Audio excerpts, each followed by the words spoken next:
샬롬, 애청자 여러분 안녕하셨습니까? 오늘은 요나서 2장 1절에서 10절을 본문으로 풍랑입니까? 영적 회복의 기회입니다. 풍랑입니까? 영적 회복의 기회입니다. 이런 주제로 말씀을 드릴 때에 은혜와 축복된 시간이 되시기를 바랍니다. 병들었는데 건강이 회복되면 병자가 아닙니다.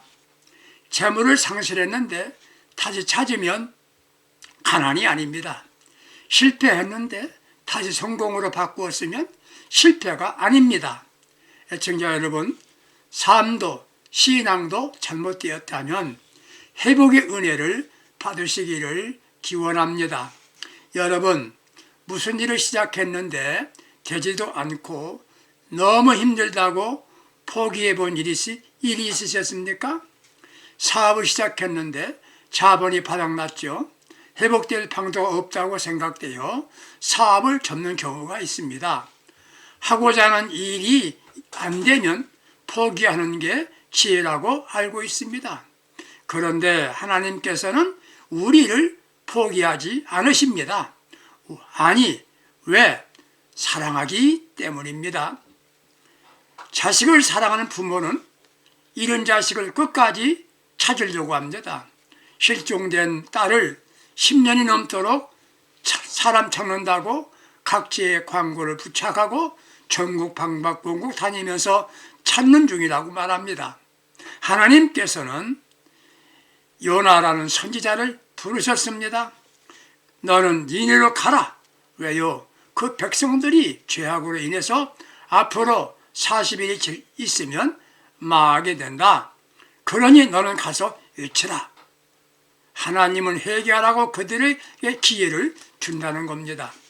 이 말들은 요나는 마음속으로 너무나 기뻤습니다.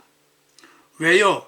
오랫동안 선민을 괴롭혔던 아수르의 수도가 니느웨가 망한다는 것이지요. 그렇게 기대하고 한이 되는 대적 아수르 나라를 손도 대지 않고 그 나라가 수도가 망하는 것을 보게 되었구나. 속으로 좋아하면서 그는 반대 방향으로 갑니다. 마침 선창가로 가보니까 다시스로 가는 배편이 있네요. 할렐루야! 좋아하면서 배에 탔습니다. 요나는 뱃밑 조용한 의자에 누워서 잠을 자고 있었습니다. 왜? 여행 중에는 잠자는 게 보통이지 않습니까? 얼마쯤 있는데 선장이 요나를 깨웁니다. 풍랑이랍니다. 아무리 생각해도 지금은 풍랑이 있는 때가 아닌데 감이 이상하다는 겁니다. 문제인물이 있는 것 같다는 것이에요. 선장이 예민한 판단하에 선원들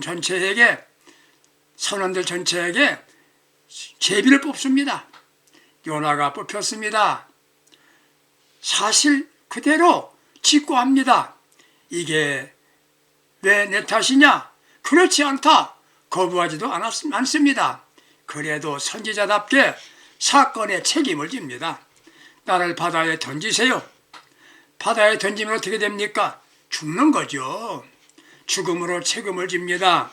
요나, 그래도 괜찮은 사람 같죠? 중요한 건 소위 선지자임에도 불구하고 중요한 것을 몰랐습니다. 자신은 국민적인 감정으로 니네 사람들을 미워하고 이방인이라고 죽어도 된다는 생각을 가졌지만 하나님은 그들의 영혼을 포기하지 않으신 겁니다. 이게 하나님의 사랑입니다. 그러면 요나를 포기하였습니까? 요나는 하나님이 부르신 선지자입니다. 바다에 던짐으로 요나는 버리셨습니까? 요나는 바다에 던지면 죽으면 끝입니다. 버린 것입니까? 아닙니다.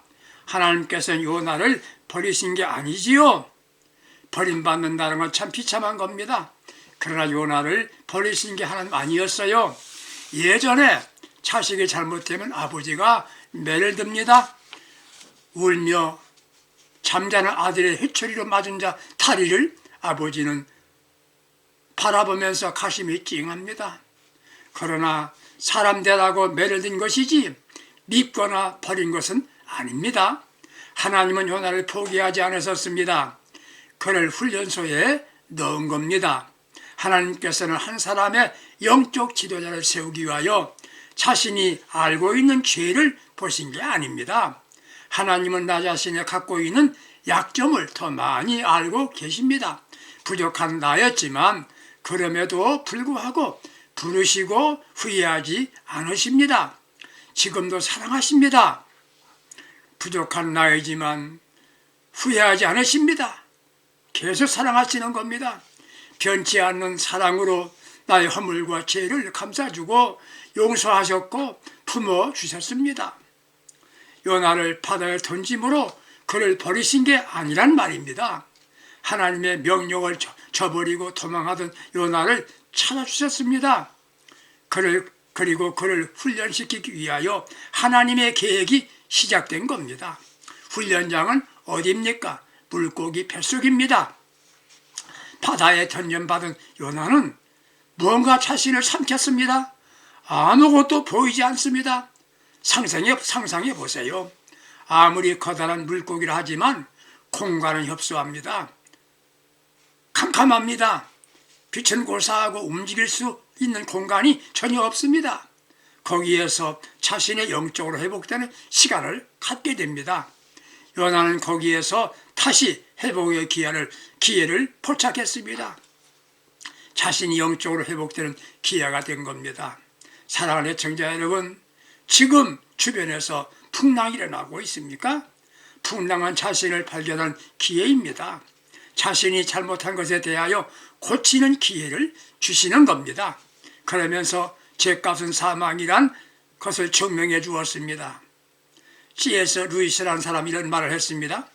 왜 환난이 있는 것인가? 이런 일이 있기 전에는 대부분 사람들은 하나님의 음성에 대하여 무관심하기 때문이다.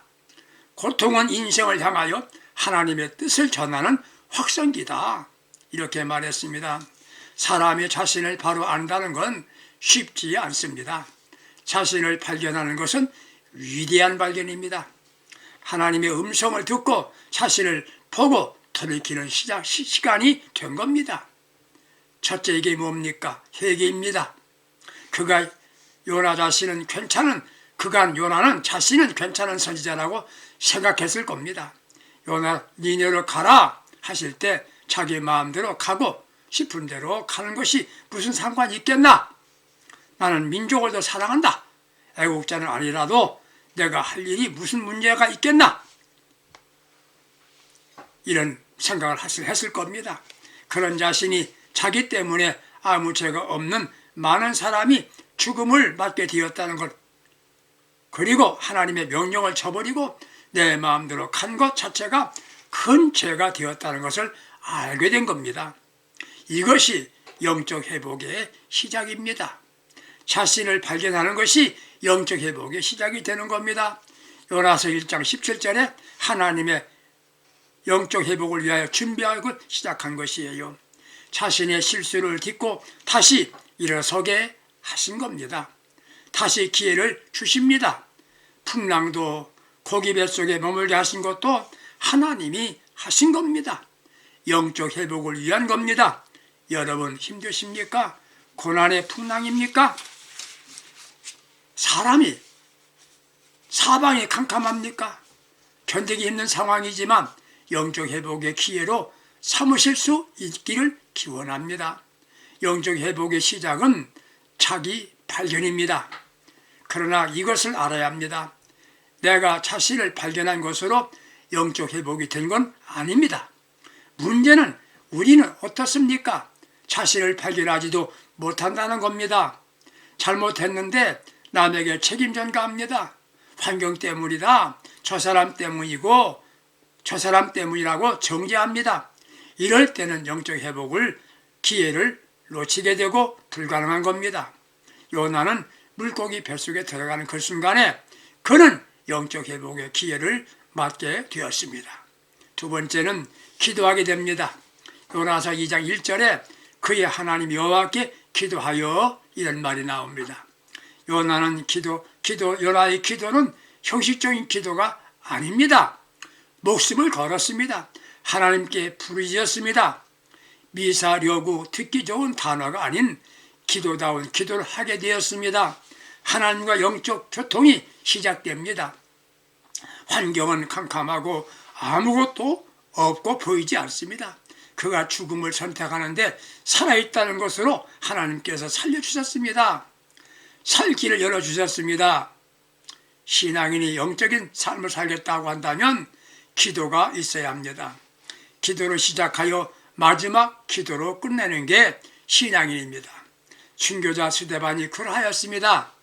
예수께서도 기도하시다가 잡히셨습니다. 십자가에 돌아가시면서도 기도하시다가 운명하셨습니다. 기도가 우리 삶의 시작이요 끝이 됩니다. 이게 신앙인인 겁니다. 이게 예수 믿는 사람인 겁니다. 기도는 영적 회복의 원동력입니다. 애청자 여러분, 지금 답답하십니까? 길이 없으십니까? 출구가 보이지 않습니까? 기도로 회복하세요. 기도를 회복하세요. 고난이 모두 죄 때문만은 아닙니다. 징계는 하나님의 나를 사랑하신다는 증거일 뿐입니다. 그리고 훈련시키는 겁니다. 고난이나 시련, 풍랑은 누구에게나 찾아오는 겁니다. 참 자녀에게는 교육의 프로그램이며 훈련입니다. 자신의 한계를 발견하는 기회를 삼게 하신 겁니다. 나는 기도하리라. 기도하면 영적 회복이 됩니다. 그때 하나님이 일하시는 겁니다. 지금 시련이요? 물고기 뱃속 같은 고난입니까? 기회입니다. 엎드리게 만드는 겁니다. 잃어버린 자신을 찾는 기회인 겁니다. 기도하게 만드시는 겁니다. 기도가 회복되면 영적 회복만 아닌 모든 게 회복이 됩니다. 내가 처한 곳이 수월, 음부라도 기도를 할 수 있습니다. 우리는 평안하게 하나님을 잊고 살지 않으셨나요? 이게 기도 시간입니다. 내가 있는 곳이 어디냐가 문제가 아니라 기도하고 있느냐? 이게 문제인 겁니다. 처한 곳이 어딘가 관계없습니다. 내가 있는 이 자리가 기도의 자리가 되어야 합니다. 윌리엄 푸드는 이렇게 말합니다. 여러분, 기도를 배우세요. 지금 드리는 기도에 생사가 달린 것처럼 생각하십시오. 기도를 멈추지 마십시오. 이렇게 말했습니다. 맞습니다. 지금은 기도할 때입니다. 여러분, 지금 드리는 기도는 여러분의 생사가 달린 것처럼 요나처럼 기도하시길 바랍니다. 우리의 기도는 얼마나 절박한 기도인가? 이게 문제이지요. 멋진 기도가 아닙니다. 응답받는 기도여야만 합니다. 나 자신이 한 번도 해보지 않았던 기도했다면 영적 회복의 기회가 될 겁니다. 요나의 물고기 뱃속은 믿음의 회복입니다. 세 번째 믿음의 회복입니다. 요나서 2장 4절 보게 되면 내가 말하기를 주의 목전에서 쫓겨났을지라도 다시 주의 성전을 바라보겠다 하였나이다. 요나는 하나님이 부르신 선지자였습니다. 그간 자신을 바라보고 살았죠. 이제 주의 성전을 바라보게 되었습니다. 물고기 뱃속에서 성전이 보입니까? 영적인 눈으로만 보인 겁니다. 6절 말씀에 보게 되면 요나서 2장 6절 말씀 보게 되면 내 생명을 건지신 분은 하나님이시라. 내 생명을 건지신 분은 하나님이시라 고백합니다. 시선과 태도가 믿음의 표시입니다. 그는 실패했어도 기회는 있다고 믿었습니다. 믿음대로 되는 겁니다. 아직 자신의 존재를 인정하신 하나님을 생각한 겁니다. 누가 내 인생을 책임집니까? 하나님이십니다. 사랑하는 여러분, 애청자 여러분, 불안하십니까? 하나님을 향한 뜨거운 믿음으로 불같이 달려가야 합니다. 믿음은 상실하면서 회복돼야 됩니다. 세상은 공의와 정의를 상실했고 오늘 교회는 믿음을 상실한 것 같습니다. 이제 믿음을 회복하는 기회를 삼으시기 바랍니다. 누가복음 15장에 탕자가 아버지를 생각할 때 살 길이 열렸습니다. 비참해진 자신이 찾아가야 할 분은 아버지뿐입니다. 생각하고 달려옵니다. 이게 믿음입니다. 그래서 의심의 반대말은 확신이 아니라 용기와 신뢰입니다. 용기와 신뢰가 믿음이라는 것이지요. 용기를 내어 아버지께로 달려왔습니다. 그때 아버지는 그를 안아주셨고 그의 운명은 확 바뀌었습니다. 믿음은 관계입니다. 하나님과 친밀한 관계가 되면 믿음입니다. 처녀는 단독자로 살았습니다. 하나님과 관계가 멀었습니다. 믿음은 주님과 함께하는 겁니다. 우리는 오랫동안 교인으로 살아왔습니다. 신앙의 연륜이 쌓여졌고 상식적으로는 많이 알죠. 아는 것은 많이 있습니다. 아버지가 하나님이시고 하나님 우리 아버지가 되시고 아버지를 만나본 일 없어요. 그래서 믿음이란 형식적이고 단조로운 신앙생활을 해왔었습니다. 세상을 이긴다는 건 말은 들었지만 자신은 현재 그 믿음도 유지하지 못하는 형편입니다. 이제 하나님을 만나보고 영적인 체험을 하는 능력 있는 믿음을 소유해야 합니다. 이런 믿음의 회복이 영적 회복입니다. 믿음이 흔들리면 인생은 무너집니다. 날마다 십자가의 주님을 바라봅니다. 그 은혜에 감격합니다. 어떤 시련이 와도 조금도 흔들리지 않는 생명의 신앙으로 회복되어야 합니다. 아버지는 이것을 원하고 계십니다. 네 번째 신앙 회복은 감사 회복이 있어야 합니다. 요나서 2장 9절 말씀 보게 되면 나는 감사하는 목소리로 주께 제사를 드리며 나의 소원을 주께 갚겠나이다. 이렇게 고백합니다. 지금 요나는 죽은 거나 다름이 없습니다. 그럼에도 거기에서 감사로 제사를 드린다고 말합니다. 절박한 순간의 위기의 고난 중에서 살아난다는 보장이 없는데도 감사하기 시작합니다. 자기 마음대로 살 때는 감사가 없었습니다. 평안할 때는 하나님 은혜를 생각하지 못했습니다. 수원, 지옥 같은 고통 속에서 감사를 드립니다. 말할 수 없는 살아난다는 보장이 없는 그 처지에서 감사하기 시작합니다. 죽은 줄로 알았는데 아직 살아있다는 것이 신기하죠. 그래서 감사한 거죠. 이게 하나님의 은혜였다. 그런 지금 우리는 하나님의 은혜로 살고 있는 거 아닙니까? 풍랑을 거쳐 물고기 뱃속에서 감사합니다. 그럽니다. 우리의 기도 중에 하나님 이렇게 해주세요. 무엇을 해주세요. 기도하는 건 상상도 할 수 없는 감사의 조건을 가진 겁니다. 지금 우리는 그래도 평안하게 건강 지키고 살아있는 것만으로 감사해야 할 겁니다. 죽느냐 사느냐 누구도 보장할 수 없는 위기 상황에 있는 요나입니다. 누구와 대화할 상대가 없는 처지에서 요나는 감사하기 시작합니다. 감사는 좋은 여건과 환경에서 감사하는 게 아닙니다. 진정한 감사는 고난 중에서 감사할 때 진정한 감사가 되는 겁니다. 언제 어떤 형편에서도 감사할 수 있다면 이게 영성입니다. 하박국 선지자는 하박국서 3장 18절에 여건과 관계없이 나는 여호와로 말미암아 감사하겠다고 말했습니다. 다윗은 사울 왕에게 쫓기면서 생명의 위협을 느낄 때 여호와께 감사하자고 시편 136장 1절에서 말하고 있습니다. 사도 바울은 이유 없이 수없이 매를 맞아 피투성이가 되어서 감옥에 갇혀 있으면서도 하나님께 찬송과 감사를 드렸습니다. 감사는 신앙생활을 능력 있게 하도록 만듭니다. 어떤 이들은 이유 없이 원망하고 불평을 합니다. 이런 이들은 영적 회복이 어렵습니다. 참된 그리스도인들은 가진 것 때문에 감사하는 것이 아니라 되어진 것 때문에 감사합니다. 가진 것 때문에 감사하는 것이 아니라 되어진 것 때문에 감사하는 게 진정한 신앙인입니다. 신앙 정신은 감사 정신입니다. 감사하는 사람은 행복하게 삽니다. 데이빗 쇼퍼 박사의 말입니다. 감옥에 있는 이들과 수도원에 있는 사람들이 공통점이 있는데 하나는 갇혀 있다는 것, 두 번째는 자유가 없다는 것, 세 번째는 먹고 싶은 것 먹지 못한다는 것이 공통점이고 차이점이 뭡니까? 감옥에 있는 사람들은 온종일 불평으로 시작하여 불평하고 살다가 불평으로 끝난답니다. 수도원에 있는 사람들은 감사로 시작하여 감사로 살다가 감사로 끝나더라는 겁니다.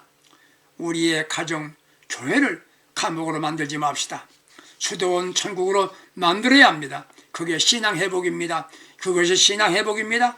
바로 감사하면 영성이고 이때부터 그의 영적인 회복이 되는 겁니다. 이제 요나같이 요나서 2장 10절 보면 여호와께서 그 물고기에서 말씀하시며 물고기에게 말씀하시며 요나를 육지에 또 토하니라. 요나는 더 이상 그곳 있을 이유가 없어졌습니다. 풍랑과 물고기 뱃속에서 있어야 할 이유는 다 없어졌습니다. 영성훈련이 마쳤습니다. 그는 완전하게 신앙 회복되었기 때문입니다. 여러분, 애청자 여러분, 풍랑입니까? 고난의 연속입니까? 신앙 회복의 기회로 삼으시기 바랍니다. 그리고 사명을 다해야 합니다. 이게 하나님이 나를 위해 준비해 놓으신 계획이었습니다. 절망의 늪에서 주님을 만나는 복된 신앙인들이 되시기를 주님의 이름으로 축복합니다. 감사합니다.